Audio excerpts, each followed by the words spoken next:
ಓಂ ಶಾಂತಿ. ಅಕ್ಕ, ಅಪರಾಧ ಭಾವನೆ ಯಾವಾಗಲೂ ಹಾನಿಕಾರಕವೇ? ಅಥವಾ ಅದು ಆಂತರಿಕ ಪರಿವರ್ತನೆಗೆ ದ್ವಾರವಾಗಬಹುದೇ? ಇದನ್ನು ಅರ್ಥಮಾಡಿಕೊಳ್ಳೋಣ. ಎರಡು ರೀತಿಯ ಅಪರಾಧ ಭಾವನೆಗಳಿವೆ.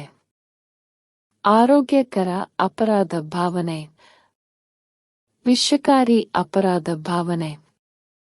ಅಕ್ಕ, ಆರೋಗ್ಯಕರ ಅಪರಾಧ ಭಾವನೆ ಎಂದರೇನು? ಅದು ನಿಮ್ಮೊಳಗಿನ ಮೃದುವಾದ ದೈವಿಕ ಧ್ವನಿಯಂತಿದೆ. ಪ್ರಿಯ ಮಗುವೇ, ನೀವು ಮಾಡಿದ್ದು ನಿಮ್ಮ ನಿಜವಾದ ಸ್ವಭಾವದಂತಿರಲಿಲ್ಲ. ನೀವು ಶಾಂತಿಯುತ, ಶುದ್ಧ ಮತ್ತು ಸತ್ಯವಂತ. ನೀವು ನೈಜ ಸ್ವಭಾವಕ್ಕೆ ಹಿಂತಿರುಗಿ. ಇದು ಶಿವ ತಂದೆಯ ಪ್ರೀತಿಯ ಜ್ಞಾಪನೆ.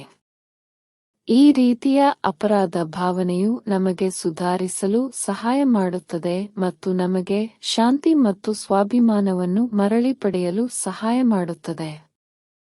ಇದು ನಮ್ಮನ್ನು ನಾವೇ ದೂಷಿಸಿಕೊಳ್ಳುವುದು ಅಥವಾ ಶಿಕ್ಷಿಸಿಕೊಳ್ಳುವುದರ ಬಗ್ಗೆ ಅಲ್ಲ. ಇದು ನಮ್ಮ ಒಳ್ಳೆಯ ಗುಣಗಳಿಗೆ ಮರಳಲು ಸಹಾಯ ಮಾಡುವ ಸಂಕೇತವಾಗಿದೆ. ಉದಾಹರಣೆ: ಸಕಾರಾತ್ಮಕ ಚಿಂತನೆ. ಹೌದು, ನಾನು ತಪ್ಪು ಮಾಡಿದೆ. ಆದರೆ ನಾನು ಆತ್ಮ, ಪರಮಾತ್ಮನ ಮಗು. ನಾನು ನನ್ನ ತಪ್ಪಿನಿಂದ ಕಲಿಯುತ್ತೇನೆ. ನಾನು ಮತ್ತೆ ಕಲಿಯಬಲ್ಲೆ, ಬದಲಾಗಬಲ್ಲೆ. ವಿಷಕಾರಿ ಅಪರಾಧದ ಬಗ್ಗೆ ಕಲಿಯೋಣ. ವಿಷಕಾರಿ ಅಪರಾಧದ ಭಾವನೆಯು ಹಿಂದಿನ ಹೊರೆ ಮತ್ತು ಹಿಂದೆ ನಡೆದದ್ದರ ಬಗ್ಗೆ ಕೆಟ್ಟದಾಗಿ ಭಾವಿಸುವುದು. ನೀವು ಪ್ರೀತಿ ಅಥವಾ ಕ್ಷಮೆಗೆ ಅರ್ಹರಲ್ಲ ಎಂದು ನೀವು ನಂಬುತ್ತೀರಿ. ಇದು ಹಿಂದಿನ ನೋವು, ಸುಳ್ಳು ನಂಬಿಕೆಗಳು ಮತ್ತು ಅಹಂ ಆಧಾರಿತ ಗುರುತಿನ ಧ್ವನಿಯಾಗಿದೆ. ಇದು ಆತ್ಮವನ್ನು ನಾಚಿಕೆಪಡಿಸುತ್ತದೆ. ಇದು ನಮ್ಮನ್ನು ಕಡಿಮೆ ಶಕ್ತಿಯಲ್ಲಿ ಸಿಲುಕಿಸುತ್ತದೆ. ಶಿವ ತಂದೆ ಎಂದಿಗೂ ನಮ್ಮನ್ನು ಸಣ್ಣವರೆಂದು ಭಾವಿಸುವಂತೆ ಮಾಡುವುದಿಲ್ಲ. ಅವರು ಮೇಲಕ್ಕೆತ್ತುತ್ತಾರೆ.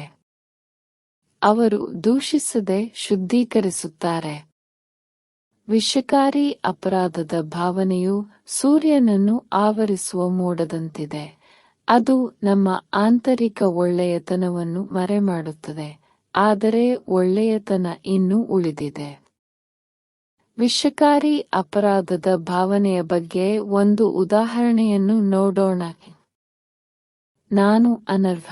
ನಾನು ಯಾವಾಗಲೂ ವಿಫಲನಾಗುತ್ತೇನೆ. ಇತರರು ನನಗಿಂತ ಉತ್ತಮರು. ಈಗ ಶಿವ ತಂದೆಯ ಬುದ್ಧಿವಂತಿಕೆಯೊಂದಿಗೆ ಪ್ರತಿ ಚಿಂತನೆಯ ಉದಾಹರಣೆಯನ್ನು ನೋಡೋಣ. ನಾನು 1000 ಬಾರಿ ಬಿದ್ದಿದ್ದರೂ ನನ್ನ ತಂದೆ ಇನ್ನೂ ನನ್ನನ್ನು ಪರಿಶುದ್ಧನಾಗಿ ನೋಡುತ್ತಾರೆ. ತಂದೆ ಎಂದಿಗೂ ನನ್ನನ್ನು ಒಂಟಿಯಾಗಿ ಬಿಡುವುದಿಲ್ಲ ಮತ್ತು ಬಿಟ್ಟುಕೊಡುವುದಿಲ್ಲ. ನಾನು ಯಾವಾಗಲೂ ತಂದೆಗೆ ವಿಷಯಗಳನ್ನು ವಿವರಿಸುತ್ತೇನೆ ಮತ್ತು ಹಿಂದಿನ ಹೊರೆ ಕರಗಲು ಬಿಡುತ್ತೇನೆ. ನಾನು ಈಗ ಮುಕ್ತನಾಗಿದ್ದೇನೆ ಮತ್ತು ನಿರಾಳವಾಗಿದ್ದೇನೆ. ನಾನು ವರ್ತಮಾನದಲ್ಲಿ ಗಮನಹರಿಸುತ್ತೇನೆ ಮತ್ತು ನನ್ನ ಕೈಲಾದಷ್ಟು ಮಾಡುತ್ತೇನೆ. ಪ್ರೀತಿಯ ತಂದೆಯೇ, ನಾನು ಈ ನೋವು, ಈ ಅಪರಾಧ, ಈ ದುಃಖವನ್ನು ಬಿಟ್ಟುಕೊಡುತ್ತೇನೆ. ನಿಮ್ಮ ಬೆಳಕಿನಿಂದ ನನ್ನನ್ನು ತುಂಬಿರಿ. ಹೇಗೆ ಬದಲಾಗಬೇಕೆಂದು ನನಗೆ ದಾರಿ ತೋರಿಸಿ. ಅಪರಾಧ ಭಾವನೆಯನ್ನು ನಿವಾರಿಸಲು ದೃಢೀಕರಣಗಳನ್ನು ಕೇಳೋಣ. ನಾನು ಶುದ್ಧ ಆತ್ಮ, ನನ್ನ ಮೂಲ ಸ್ವಭಾವಕ್ಕೆ ಮರಳುತ್ತಿದ್ದೇನೆ. ನನ್ನ ಭೂತಕಾಲವು ನನ್ನನ್ನು ವ್ಯಾಖ್ಯಾನಿಸುವುದಿಲ್ಲ. ಇಂದಿನ ನನ್ನ ಆಯ್ಕೆಗಳು ನನ್ನ ಭವಿಷ್ಯವನ್ನು ಸೃಷ್ಟಿಸುತ್ತವೆ. ಶಿವ ತಂದೆ ನನ್ನನ್ನು ಪ್ರೀತಿಯಿಂದ ನೋಡುತ್ತಾರೆ. ನಾನು ನನ್ನನ್ನು ಕ್ಷಮಿಸುತ್ತೇನೆ ಮತ್ತು ಶಕ್ತಿಯಿಂದ ಮುಂದುವರಿಯುತ್ತೇನೆ. ನಾನು ದೇವರ ಮಗು. ನಾನು ಬೆಳಕು, ಶಾಂತಿ ಮತ್ತು ಪರಿಶುದ್ಧತೆ. ಈಗ ಎಚ್ಚರಿಕೆಯಿಂದ ಕೇಳಿ. ಪರಮಾತ್ಮ ತಂದೆ ಈಗ ನಿಮ್ಮೆಲ್ಲರಿಗೂ ಹೇಳುತ್ತಿದ್ದಾರೆ.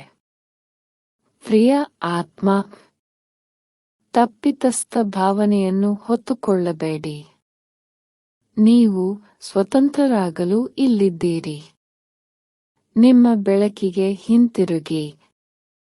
ಪರಮಾತ್ಮನೊಂದಿಗೆ ನಡೆಯಿರಿ. ನೀವು ಈಗಾಗಲೇ ಪ್ರೀತಿಸಲ್ಪಟ್ಟಿದ್ದೀರಿ. ಈಗಾಗಲೇ ಸ್ವೀಕರಿಸಲ್ಪಟ್ಟಿದ್ದೀರಿ. ಈಗಾಗಲೇ ನೀವು ಸಂಪೂರ್ಣರಾಗಿದ್ದೀರಿ. ಸತ್ಯದೊಂದಿಗೆ ನಡೆಯುವ ಆತ್ಮದ ಮೇಲೆ ಅಪರಾಧ ಭಾವನೆಗೆ ಯಾವುದೇ ಅಧಿಕಾರವಿಲ್ಲ. ಇಂದು ಶಿಕ್ಷೆಯಲ್ಲ, ಶಾಂತಿಯೊಂದಿಗೆ ಬದುಕಲು ಆಯ್ಕೆ ಮಾಡಿ. ನೀವು ಯಾವಾಗಲೂ ಪರಮಾತ್ಮನಿಂದ ಪ್ರೀತಿಸಲ್ಪಡುತ್ತೀರಿ. ಆದ್ದರಿಂದ ಸಂತೋಷವಾಗಿರಿ. ಓಂ ಶಾಂತಿ.